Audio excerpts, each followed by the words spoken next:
Anyone like frogs?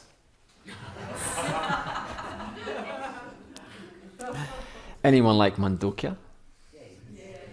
Oh, Mandukya means frog.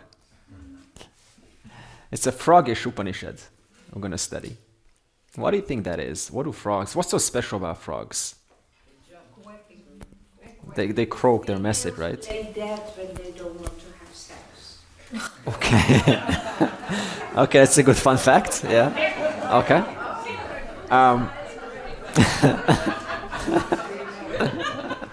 I don't know if that's relevant here, but so I'll take over.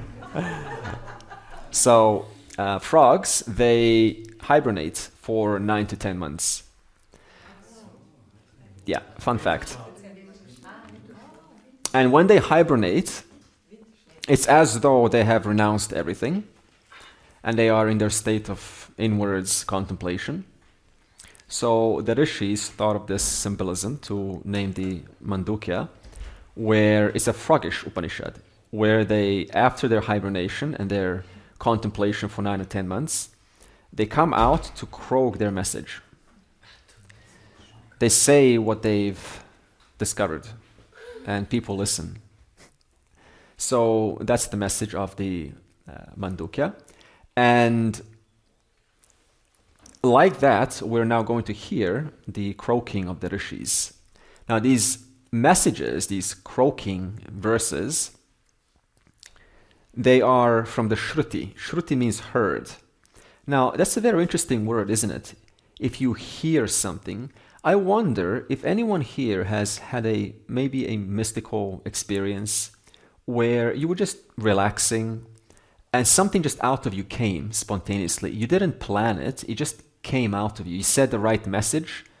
Or we don't have to call it a mystical experience, just the right thing came out at the right time and somebody else was touched by that and it maybe changed their life.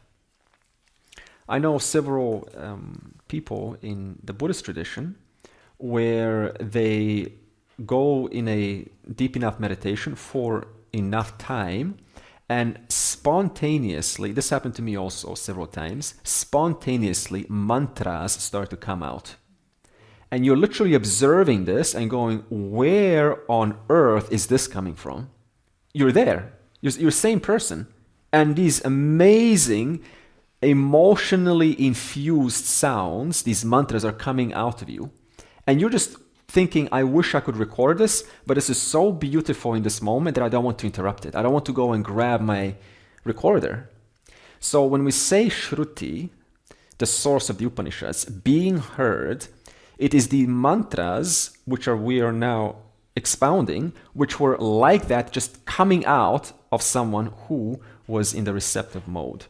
And I thought that was quite fascinating because we don't often think like this. We think, I'm going to plan, I'm going to say something, and I'm going to deliver it. But there is also the other side, where I trust the process, and somehow, you don't have to worry about this, we've already got all the Upanishads we need, some wisdom comes out of you. So anyway, this Buddhist guy, I have his recording, and he goes on for 15 minutes. 15 minutes of incredible chanting, and I used to listen to this in my car because it was touching me. But it's just, Pali language. It was entirely coming through him because he was in that receptive mode. So the Upanishads is like that. Now, the Upanishads has a challenge. You see, anything that we communicate is always going to be in reference to what you can see, touch, smell, taste, and hear. Okay, so it's very easy to communicate sounds and visuals. I can describe it to you. But the challenge is that we need to communicate something that is not subject to what you can see, smell, touch, taste, and hear. And thus the Upanishads then has a challenge and says, well then how will we communicate these amazing messages, these croakings, to the individual so that not only the individual hears them, but when they hear it, they don't take the literal meanings out. They don't take the literal meanings and they look at the meaning behind the message. Now, Vedanta has a method for this. We call it Bhaga Tyaga Lakshana. If you think of Bhaga Tyaga, the word Tyaga That tyaga is throw away. Just think of it like that. You throw away. So there's one message that you preserve, bhaga, and tyaga is you throw that away. So if I say to you, for example, existence, right? Your nature is existence. Then immediately you're going to think, oh, okay, so I am just one more existing being, right? Like an existing flower, existing in time and space. And then I throw that away, I tyaga that away, and then what do I keep? What do I bhaga? I keep the intended message. So the Upanishads work like this, by throwing away the meaning that you will most likely come up with, and you will take that on board, and that will be erroneous. They throw that away, and they bring on, through the teacher, the right intended meaning. So this is how we communicate words which are communicating limitlessness. How do you communicate infinity? Because if I say to you tree, oak tree, I'm not saying apple tree, I'm saying oak tree. So then what do I have to do to communicate a reality that when I say reality, you don't visualize reality somewhere parked away, but you understand that the very person who is hearing that message is not different from reality. So this is the art, and this is the challenge at the same time, which is why there's a danger of reading the Upanishads by oneself. Now, we don't have to worry about this by the grace of the Lord, because you have found the tradition and you are in the teaching. But imagine opening up the book and saying, your existence. You go, okay, so I'm an existent object like anyone else. Okay, it's not inspiring. Therefore, two parts has to come. Firstly, the Shruti, and second of all, you have to extract the intended meaning versus the literal meaning. That's the art of the tradition. Solo study cannot do that.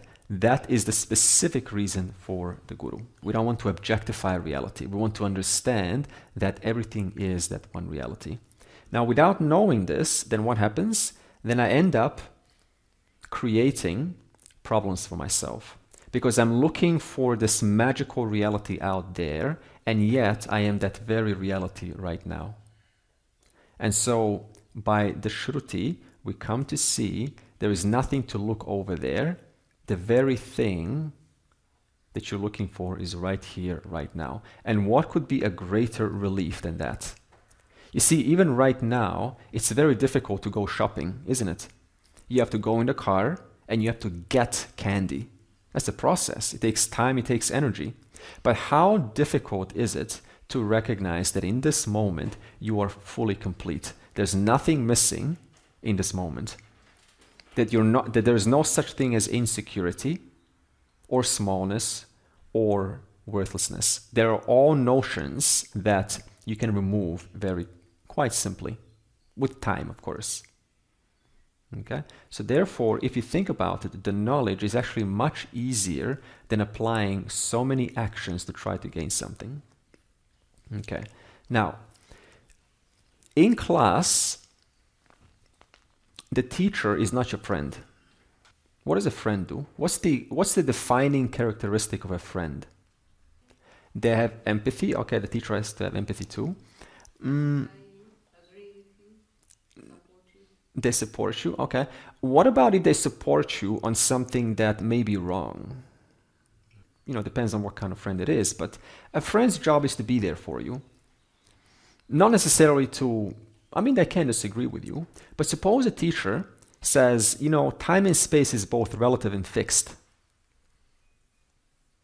You say it's fixed, somebody else says it's relative, and I say, no, I'm just going to be your friend, I'm going to accommodate your view. I'm going to accommodate you. So sometimes we cannot accommodate because that's not doing justice to the truth. The center is the truth, isn't it? Therefore, a teacher's job is not to accommodate all views, but to say, I honor your view and I see where you're coming from, but I'm also going to challenge you and tell you, based on my inquiry and inquiry of the scriptures, and I'm going to get you that view also, so that you can hear it. That's the job of a teacher. Should you use your mind or should you keep it thoughtless? Because both of them are true. In the spiritual world, some people use their minds. The others, we call it being thoughtless. Don't think, don't use your mind, remain in silence. And I say to you, no. Both are okay. Both, no, you're just there. That has a stage, but I'm not going to do that. I'm going to say, one of them is less accurate than the other. Because if you were really given a mind to be thoughtless, then how are you going to do anything in the world? How will you, accomplish anything at all? So therefore, use your mind intelligently, not thoughtless. Okay? So this is the challenge. The second challenge is, besides, sometimes you may look at it as, is he targeting me? Does he have something against me? The answer is no. This something about us, we take it personally, and that's okay. So there are three more challenges that we need to account for. The first is adhi-atmika. This is where you have your own personal issues. In English, you just put personal issues. For some reason, you have something against, or you cannot kind of settle down. You know what's going on, and you're projecting. Right? Like, no, I don't like this. It doesn't make sense, or I'm annoyed, or I'm impatient. There's some, it's going on, but it's going on, and you can't stop yourself. Most common are projecting, and something against some person, or something. If this happens, honor it. Okay, we're all human. No one's going to have perfect emotions here. Honor it, and remind yourself, what am I here for? I'm here for my precious 6-7 days. I hope 7 days. And I'm going to maximize to ingest as much knowledge as I can. Challenge number 2, adhi-daivika. Just put in English, environmental issues. So for some reason, the dynamic of the class is maybe in one day, it's lesser than the other day. And that affects everyone. So one person starts it off, and then it just sort of starts to catch on silently with everyone else. And you have to honor this too. Some days for you will be clear. Yeah? You will be energized. Another session, you will be maybe down, or it will feel like it's irrelevant to you, or sleepy. Can we honor this right now? Yeah, see, we need to acknowledge what's about to happen. Okay, so let's be honest. The third is adhi-daivika. This is things which are affecting you, which you don't even know they're affecting you. For instance, you hear something too early, and it just doesn't catch on. Everyone else is writing down, but you're not writing down, right? Or it's just one of those times where if you were to hear it tomorrow, it would have had a lot more impact. But today, it didn't have an impact. Or suppose childhood, someone reminds you of their father or mother, right? It's affecting you, but you don't know it's affecting you. Or maybe it's affecting you too much, and you don't know it. So this too, we need to acknowledge, this is possible for me. And whether it is adhi-atmika, adhi-bhautika, adhi-daivika, all those three challenges, Lord, please help me to pull through these 7 days as sharply, as deliberately, as mindfully as possible. Now, let's go into our prayer of this Upanishad. Bhadram karnebhi, bhadram karnebhi, shrnuyama deva. Shrnuyama deva. Now pause there. In Sanskrit, when you look at that visarga, that H with a dot underneath, there are two schools to it. One of them you will echo, devaha, right? This you have heard many times. The other, which is very rare, especially in India, is you don't say that, ha. It is actually a very soft, so it's deva, deva, instead of devaha. Now, some people do that because they're so used to it. I will allow it, but I'm just giving you a pointer right now. So when I say Shrnuyama Deva, okay, it's very silent. So Bhadram Karne Bhi Shrnuyama Deva.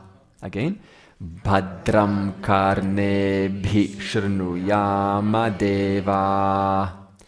Next. Bhadram pashye makshabhir yajatra.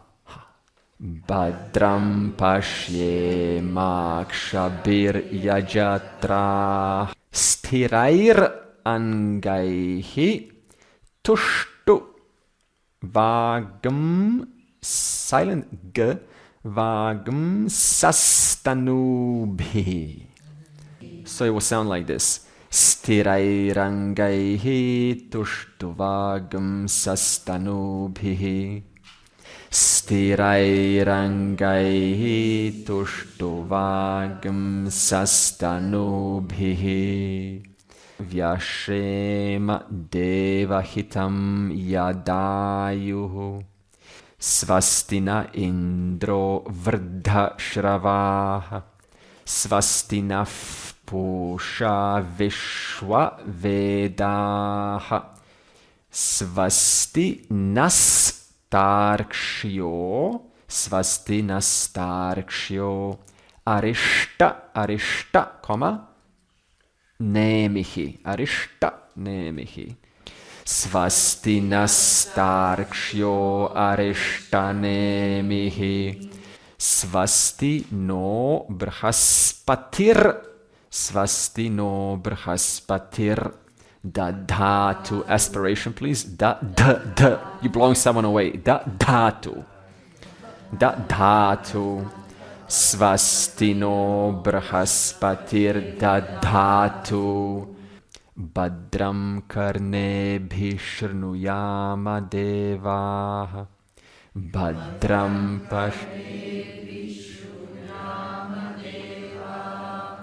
Bhadram pashye makshabhir yajatra.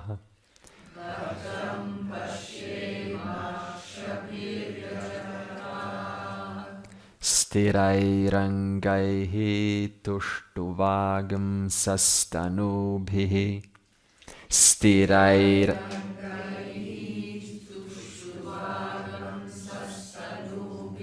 9 out of 10, good.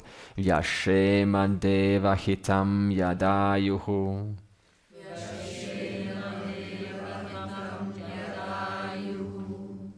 Yadayuhu.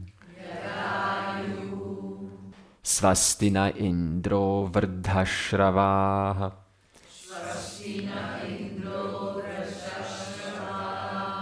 Svastina pusha vishwavedaha.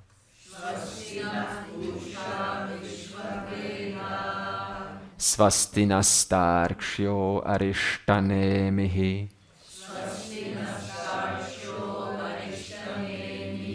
Svastino brahaspatir dadhatu.